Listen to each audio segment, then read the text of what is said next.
कितने गुड्डे खरीदे हैं जी? ये मैंने 10 खरीदे हैं। कौन से वाले हैं ये? ये तवा और ये 150, ये पौना तवा छोटा। पौना तवा और तावा कितने? 10 खरीदे हैं। कितने का मिला? ये 1.5 तवा 250 का मिला है। 250 का मिला है। और छोटा पौना तवा ये 150 का मिला है। 150 का मिला है। तो 10 गुड्डों में गुजारा हो जाएगा? हाँ। क्यों, बाकी लूट के? नहीं नहीं, बाकी भी हैं, बाकी भी। लूटने वाला सिलसिला जो है, देखें जिस कदर कीमतें ज्यादा हैं लूट के ही गुजारा करना पड़ेगा। क्यों जी? जी बिल्कुल, हाँ जी, ऐसा ही है जी, ऐसा ही है। इतनी कीमतें ज्यादा हैं, कैसे गुजारा करेंगे? पतंगबाजी भी तो करनी है। करनी है। डोर कच्ची है, रेट कम होना चाहिए। हुकूमत को चाहिए, सीएम को चाहिए जी, डोर का रेट कम होना चाहिए।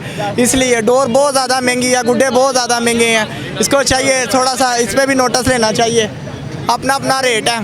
बताना था आपको, ये जो आज के दौर में ये तावा दिखाया जा रहा है ना आज, तो ये तावा नहीं है। ये पहले पौना तवा होता था। ये आधा तावा भी। आधा तावा? हाँ जी, ये तावा नहीं है। और ये तावे का रेट 200, 250, 230 से कम नहीं मिल रहा है यहाँ से।